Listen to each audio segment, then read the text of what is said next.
Welcome back, everyone. And today we're going to explore something called gadgets or widgets or manipulators. It's hard to find information about it because everyone gives it like a different name. Um, the few tutorials you might find online, they all kind of follow the exact same theme. They use raycasting to do it. So you need kind of some type of system that supports raycasting. And what been doing so far, we haven't gone that far yet where we can do raycasting and do fun things like that with our fungi engine. So we're going to use what we can. So we're going to use our picking color ID scheme that we've been using. And we're going to create gadgets, like a simple translation gadget.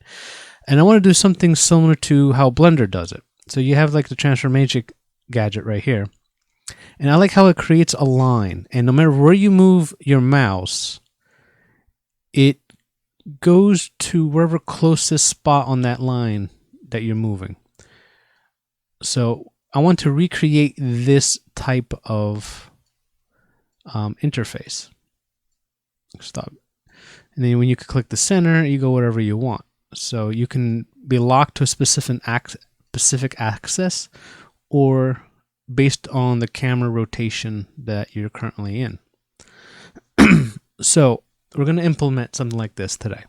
And first thing we're going to do, I'm going to show you that I created a new template for starting up projects.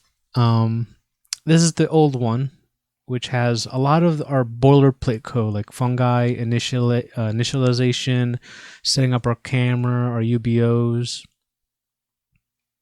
other things, setting up our debugging, our loop, and then our render. So I created a new one called template app, and template app is more simple, and this is pretty much the whole thing. And all I did was put all our boilerplate into something called fungi app.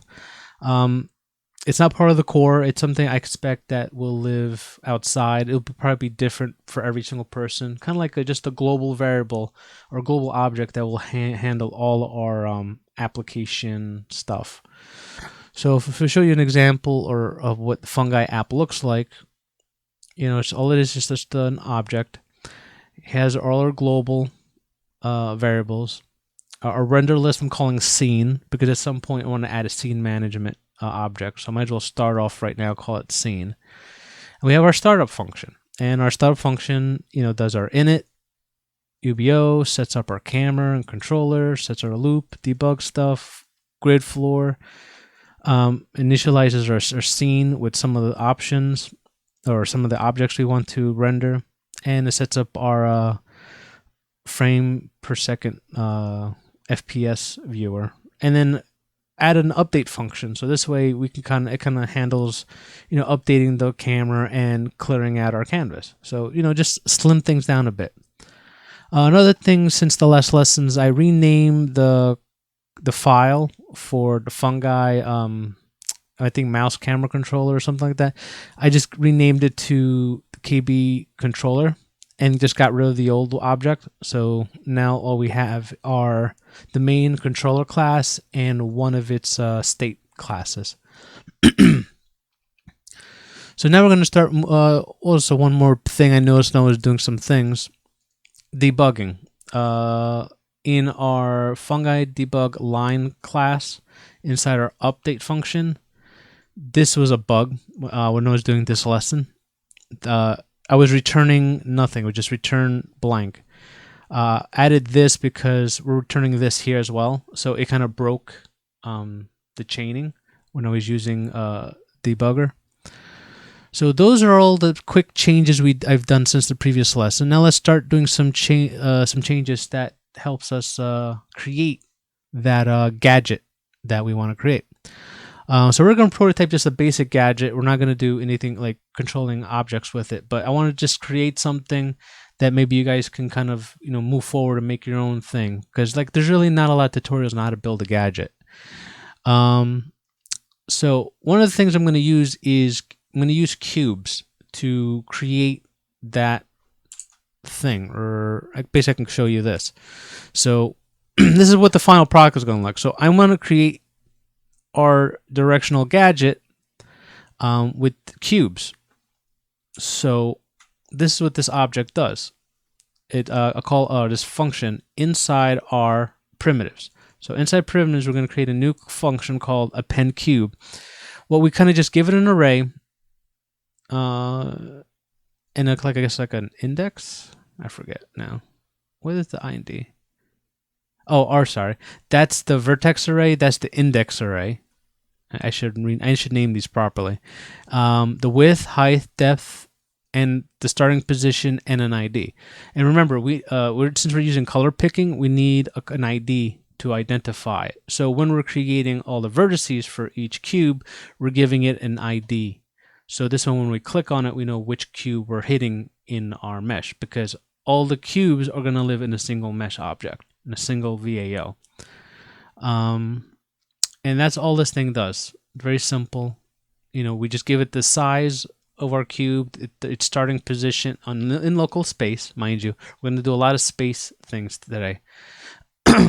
And, like I said, we're just building cubes and appending them to an existing array and an existing index array. So that's going to be how we build the UI part of our gadget. Let's see what else we got here. In our core, we got lerp, adding lerp into our util inside fungi. So fungi.util.lerp. It's a simple lerping. It just goes from one number to another based on time. And then we're going to create point close to line. Now, excuse me.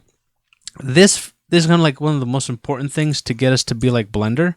Because like I said, remember when it creates that line, no matter where the mouse is, it kind of knows the closest point to that line. And there's there's an end space too, which is kind of funny. I just noticed that now. So point close to line, this equation is what gives us that. So that's what we need this equation for. Let's see, and we scroll down. I added this into the VAO. I call it partition buffer. And I did this actually for the next lesson coming up, but since I already submitted it into GitHub, might as well do it and tell you guys now and put it in there for future use. What this does is, let's say I create an empty array buffer. This allows me to partition the buffer. So let's say I set up a buffer where I want to store vertex and maybe a color at the same time. So, the first 3 floats are going to be our vertex information, and the next 3 floats is going to be our color information. So we would just create one buffer, and then we use this to kind of partition that buffer into 2 pieces, basically. The first part would be, so the next lesson I'll have an example of it, but might as well just mention it. It is part of the GitHub update that I've submitted for my progress. So it's going to be there. So in case you see this changes, you're like, why is that there? Why wasn't it mentioned? So this is for the next lesson. So, excuse me. Oh, man. All right, then. So that's that. And I added this because this was a bug, I think, for this lesson specifically. So it just, if the row count equals 0, for some reason this thing does not calculate the count itself. One of these will do it. Just do it ourselves. It only happens when the vertice array. I can't remember. There's an instance why, and it makes sense why it equals. It's wrong. So this one just fixes it. But this is like a nice catch-all, just in case. I think I was creating buffers, and it was like an error, a rendering, because the count was wrong. I'm trying to remember. Oh, now I remember. I was creating an empty buffer, which was huge, and I think the count was wrong because there's no vertices in the buffer. So I think this one makes sure if you create an empty buffer, this one checks the vertice count, and the vertice count is 0. I guess, or no, you can't divide that by that. Well, the vertex count, if this is 0, like the length of vertex is 0, it will create 0. So that's just the bug. The bug, nice bug fix. Just in case you're creating an empty buffer, this fixes it. And I think that's all the changes to core that we need to go through. So now we're going to go into our test class, or our text function. So for this one, we're going to just have our FBO. We're going to have our custom renderer that does the post-processing effect thing. Our final shader and our final quad. This is stuff from our previous lesson. And now I just slimmed down. So we're using our new Fungi app to set things up. We're doing our startup. We're setting the position of our camera, and we're adding a new handler state to our control camera, which is our picking, which is pretty much this. It's all pretty much the same as our previous lesson. Trying to think what else. We have FBO. All that stays the same. I think our shaders are mostly the same. I think I just took away the setting of the color ID. We actually don't need color ID anymore for today's lesson, because we're storing the ID in the actual mesh itself. And now here is where we're creating that mesh. So here's our array, and here's our index array. And we're using our primitives. We're this is the black box, or the like really dark gray box. So we're building that one first. Then we build the Y one, the X one, and the Z one. So Y, this is the Y one, that's the X, and that's the Z. So that's what these 4 lines do. We're just building cubes, and we're building it all in one single mesh. And now that we got that mesh thing going, we create a VAO out of it. We use our standard mesh thing, and calling it T-Gadget. Here's all our settings. It's based on 4, because we're using the W for the ID number, and an index, and it's going to use our matte material for our DOM shader. All that's all up in here. And then we just add it to our scene, and this is our everything else is kind of the same. Our render is simple, unrender event anyway. Let's see. All the magic will be done here, so we'll go to that one last. The only big new line we did to our MTR renderer is added a clear. So we bind our buffer, we clear it, our custom buffer, our custom frame buffer. So we bind it, we clear it, we render to it, then we switch over to our main buffer, or our main display buffer, and then we do the final draw on our quad. Another function I just threw in here, it's a vector2 magnitude. It's just to find the distance between 2 points in 2D space. That's all this does. Now, if we go into our vertex shader, the if statement is different. I think before we were using it to color the cube. We're using the color of the cube now too, but now we're just setting the color. And we're going to use these colors as IDs, but this is just for prototyping. We wouldn't actually do it this way. Like ideally, we'd have one color set up for the cube and then another color set up for its actual ID that gets drawn into our second color buffer in our frame buffer. So that's what we're doing. This is our dark gray, that's our red, that's our green, that's our blue, and then anything else is, that shade of gray.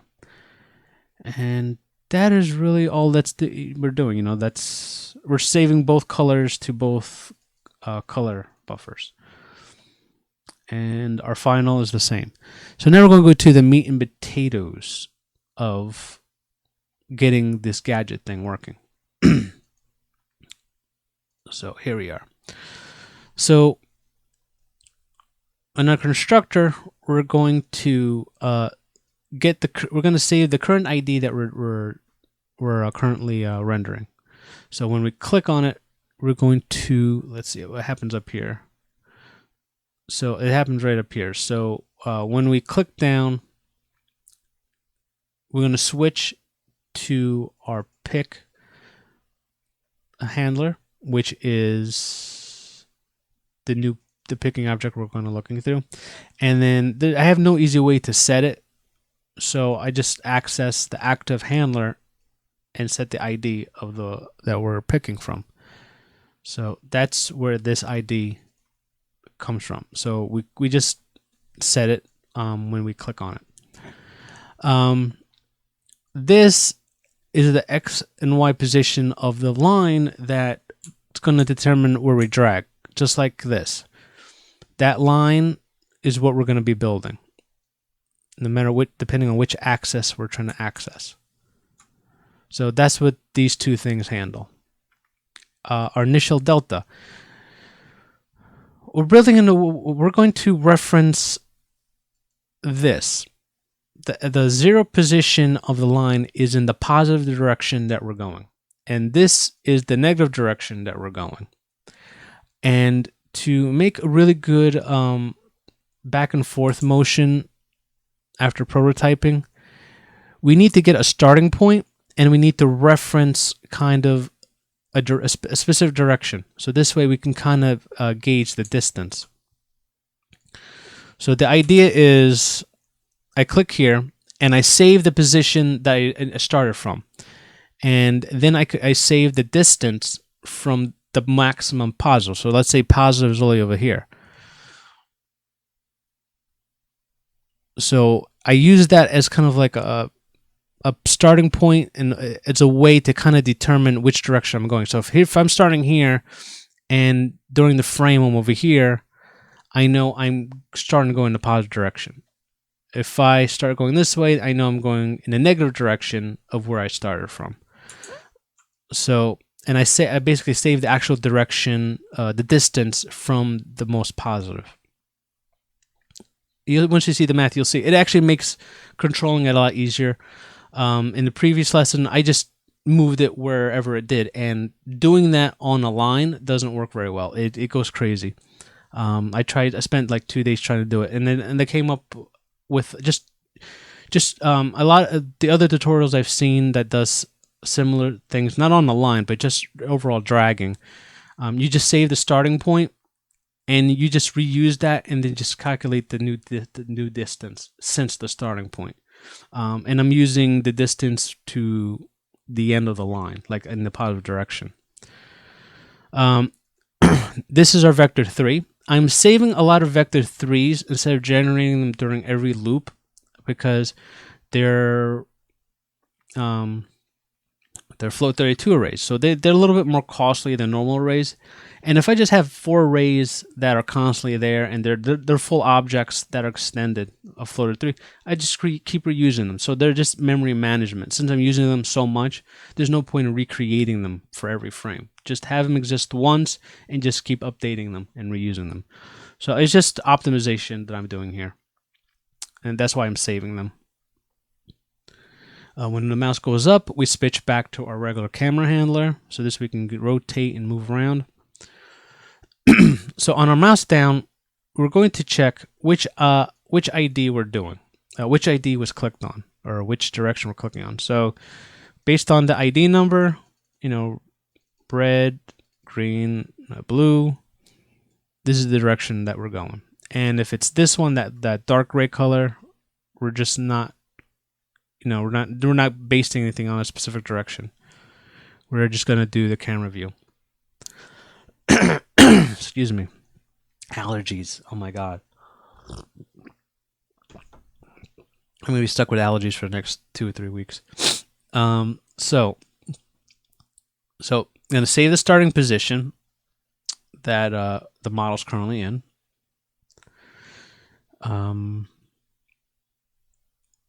Then we're going to calculate the line in the positive direction and the negative direction. And I'm only going to go as far as 2 units. And then we're going to use the debug lines. We're going to put those values in the debug line, so this way we can kind of see the line, just kind of like how we did it in how Blender does it. But I'm not making a huge line out of it. I'm just making a small line. But we can keep going infinitely, kind of infinitely. Not really. You'll see in a minute. So the next step is that now that we have the starting and the ending point of the line in world space, or in local space actually, somewhere in between world and local, we need to start converting them from space to space. So over here, we're going to convert our world space value into view space and then into clip space. View space, in case you don't remember, is where the camera exists. So when we move things with our camera in our inverted matrix for the camera, we're moving things from world space to view space, because now we're viewing them in where the camera is. And then when you multiply by the projection matrix, you kind of move them into clip space. So that's what we're doing here. So we're converting the line into clip space. So once we're in clip space, the points now exist in a value between -1 and 1. What we need to do is convert them into NDC space, which kind of changes. This. I guess you know, not yet. Move clip space to NDC space device. Oh, this is the point. Okay, sorry. So at this point, we kind of convert everything into NDC, which is the -1 to 1 view space in our viewport. You remember, like in the first lesson, that's really what the canvas is. The origin's at 0, and every direction goes by 1 unit. Excuse me.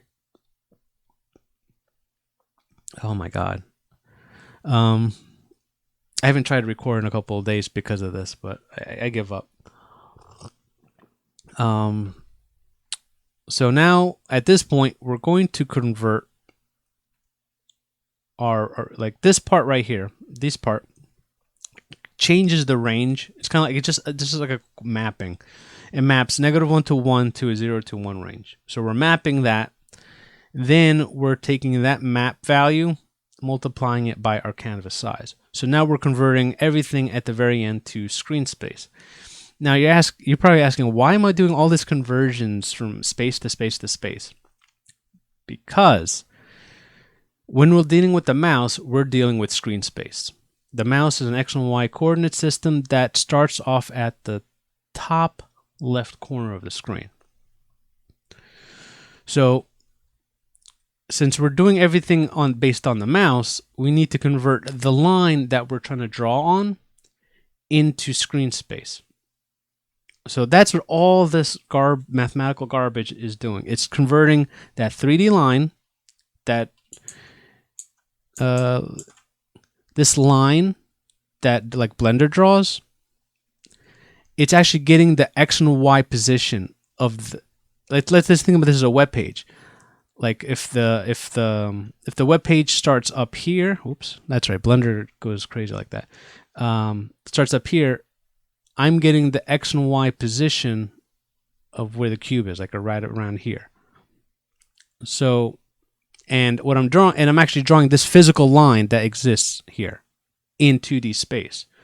Basically, it's kind of like converting our drawing from a 3D space into like HTML canvas space. So if I wanted to draw this line in canvas, after I'm done all that conversion, I will have an X and Y position that can draw the exact same line in canvas instead of an OpenGL canvas. So that's what we're doing. All that conversion is really to get us to that point. Because now that we have this line that we can draw across like a 2D canvas, we can then use the mouse, which also exists in 2D space, to kind of track where we want the user to be on that line, or we want that object to be on that line. So yeah, it's a lot of math. There's a lot of math going on here. So what are we doing here next? Save the locking line starting and end position. So since it's only 2 units big, the line's going to be kind of small. So all I'm doing is making it 10 times bigger. So this way it kind of extends beyond the canvas. So, excuse me again. So I want to extend it beyond the borders of the canvas. So this way when I move, excuse me. So when I move the mouse all the way to the edge, I'll still have some kind of line. Because before, when I draw the line and then stop it like in screen space, like if the line stops here, then I can't move it any further. So I'm just making sure, I'm just making it easier where the line that I'm drawing in 2D space goes beyond the borders. There's smarter ways to do it. Like right now, I'm just blindly making it 10 times bigger. If I had a really high resolution screen, then the line will probably want to reach beyond the borders. Like I said, there's smarter ways you can go check to see what the current size is, what the current position is, what's the distance, and there's a lot you can do. I can make it much more complicated, a lot more accurate, but I can just do 2 lines of code and just call it a day because it works good enough. It's kind of a cheat. I'm cheating here. So I just want to explain that there's better, smarter ways to do it that's more accurate and guaranteed to always be beyond the borders of the canvas. But I don't know, save some time and just calculate it with some. I could probably do like 1,000 if I'm really concerned. But like I said, it's just a cheat. So then we just take the distance and then just append it to our X and Y. Where does that X and Y come from? I forget. The X and Y of where our mouse is. And then once we have that line, we can use our point closest to line. We get the mouse and X. And basically all this does is give us the X and Y position on that line that the mouse is closest to. So we have that point, and we can use that point to then calculate the distance from the positive maximum.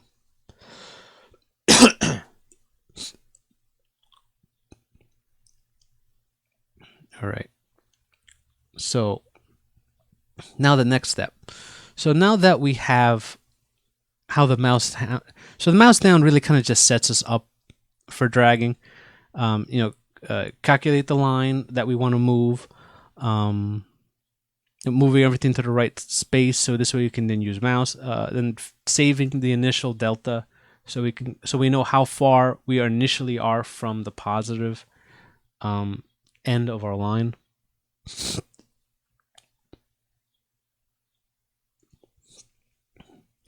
So, oh my God, I am so sorry. Oh, damn allergies. At least I'm not sneezing right now. All right, so now during our move, if we are the dark black color, we're just gonna do this. That's it. We're just gonna move it around the screen anywhere based on the camera position and rotation.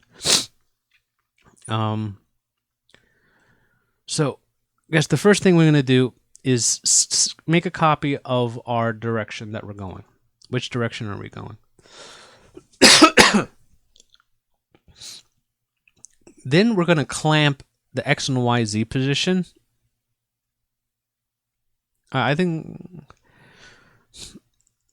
it's not really needed anymore. I did a lot of prototyping to get this done, but why not? This one, make sure that the X and Y, Z position does not extend beyond the line, because if we extend it beyond the line for some reason, it screws up the math, because we base everything on time, so we need a value between 0 and 1. If we start doing something with X and Y that goes beyond that kind of that range, it gives us math issues. I was having math issues, and the only way I was able to fix it is by clamping the X and Y position.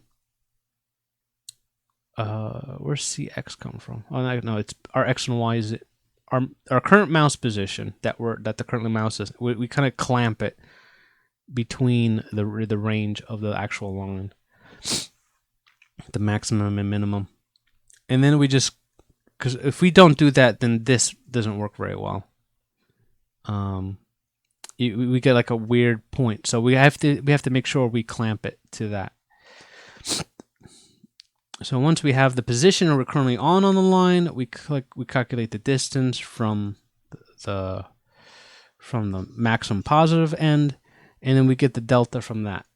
So how far did we go from our initial distance? So that our second delta is the actual movement that we moved since the center position, since we started. So from this point that we moved, this is how far we went. So we're going to multiply that by some type of movement, or like a rate. We're going to copy our starting position. We're going to add the movement to our starting position, and then we finally copy that movement position into our model that we're moving. And that's it. That's really all to it. It's like most of this is just explaining all this crazy math that's going on. And now that we're here, there you go. We draw that line. See that red line? That's the debug line. Ideally, it actually does extend beyond it, so I can actually go really far. And because remember, doing that times 10. So if I didn't do that times 10, I would stop right here, because I couldn't go past that point line, because we're clamping it to that line. Remember, we're also clamping. So, and then when I click on the green, it makes a line. It's right over here. If I do blue, you can't see it. It's dotted. There you go. If I zoom in, there you go. You can see the blue line. Green line, I don't know.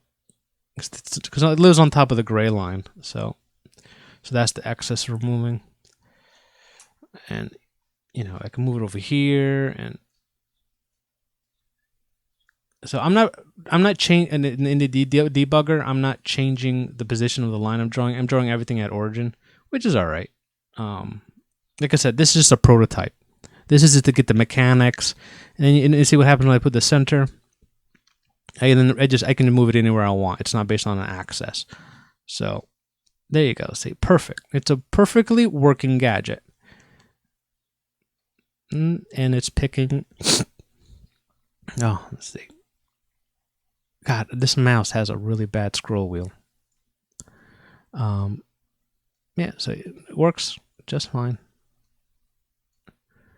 Now, ideally, the only thing you would do is that once you have this, if I ever refactor this into an actual gadget, this would be tied to a target. And then wherever this goes, the target moves as well. So basically, when you move the gadget, you move the gadget and the object that you want to move. So that's it. So there we go. We got gadgets. And this is a nice prototype. We got to do a lot of math. Let's see. I think I saved a link. I don't know if you guys would really care about this. It's kind of. I was going to show this as an illustration that we're converting. When we draw a line, we're going from world space. Then we do the view matrix to go to the view space. Then we do the projection matrix, takes us to clip space. And then we do some of that extra little bit of math I showed you that takes us to screen space. So yeah, so gadgets. It's hard to find good information about gadgets, because there's not like a good name for it. Some names I found them are called gadgets. Some of them are called widgets. You have controls and manipulators. And I think, Blender itself calls them manipulators. I saw it before, like if you click on something, like an icon shows up and it calls them manipulators. Yeah, there you go. Use a 3D manipulator widget for controlling a transform. So it's a manipulator widget. So yeah, there's a lot of names for this. So I know I've had a viewer ask about how to research or how I research for this stuff, and I just told him I just Google, and I just Google and just go through all the pages I find, and sometimes terminology is the hardest part to get right. Google search is only as good as the keywords that you type in. So I had a hard time trying to research how these things are done, and some of the math. Um, it took me a while to kind of to figure. I had to do a lot of the math on my own. I think there were certain parts I figured out, and some of the parts I didn't. I found somewhere else. But yeah, all that conversion, it took a lot of work to get right. And like I said, I prototyped in different ways, and eventually got something working really well. So this is probably the best version so far for prototyping, and it works really well. Hopefully down the line, when I can do rate casting, I'll actually do this over one more time, then actually make an actual gadget out of it that's reusable. But since we're not there yet, I still wanted to prototype it because it's fun. This is like a fun thing because it's fun when you can interact with 3D space. Having just being able to click here and say, okay, that goes that way, that goes that way. Click there, it goes everywhere I want it to go based on my current camera. So go. So now it's like down there. So I don't know. This is fun. I thought you guys might enjoy doing something, and since it's like a prototype, you guys can go and maybe show me you guys taking this prototype and making like a real gadget out of it. You're scaling it down. You have an object that we apply a target to, and when this thing moves, it moves the target along with it. That's up to you. I might do that down the line in the future after we do raycasting. But for now, I just wanted something because a lot of the math excuse me, a lot of the math is sound. It's reusable. The raycasting, all it does is tell me where you currently are or what you're currently clicking on. That's all it's doing. So I'll end up replacing picking with raycasting, but everything else practically stays the same. So that's it.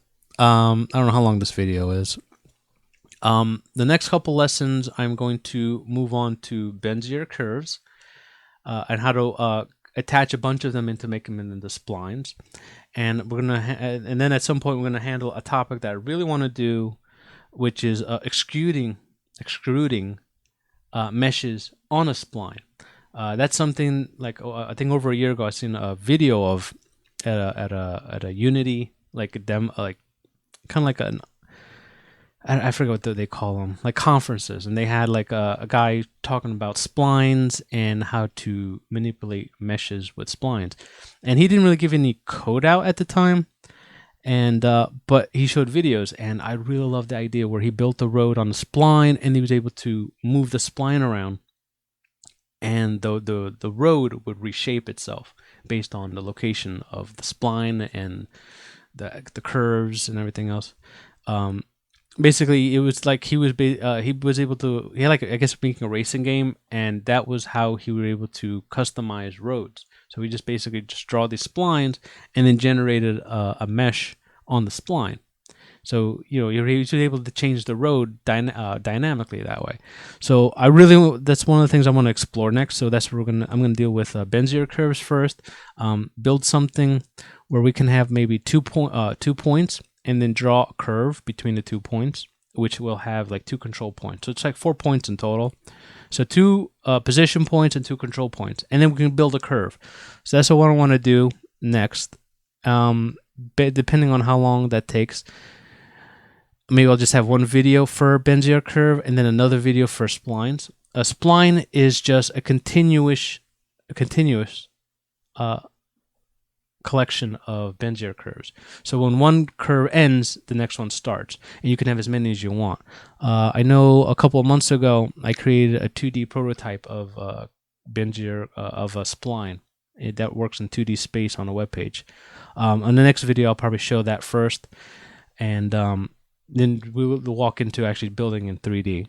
So, and I've done it splines in Unity 3D. So I just gotta dig up some of the code and convert it into JavaScript, and then this way we can start doing splines and Benziger curves in 3D space.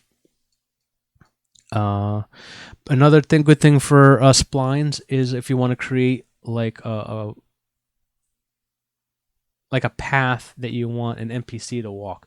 So you basically kind of like draw out the path in the 3D space, and then you can have a mesh kind of just follow along that path. It's kind of like waypoints. So there's a lot you can do with splines. So that's why I kind of want to dig into that next, because it's a fun subject. We get to do more manipulating in 3D space. More dragging around. I might actually have to redo picking, so we can use it more often, because the way it is now, it's kind of just a hack job. So, so we gotta do picking a little bit more smarter in the next lesson. So yeah, there we go. Hope you had fun. Yeah, that's it. So like, subscribe, whatever. Hope you have fun. Learn something new.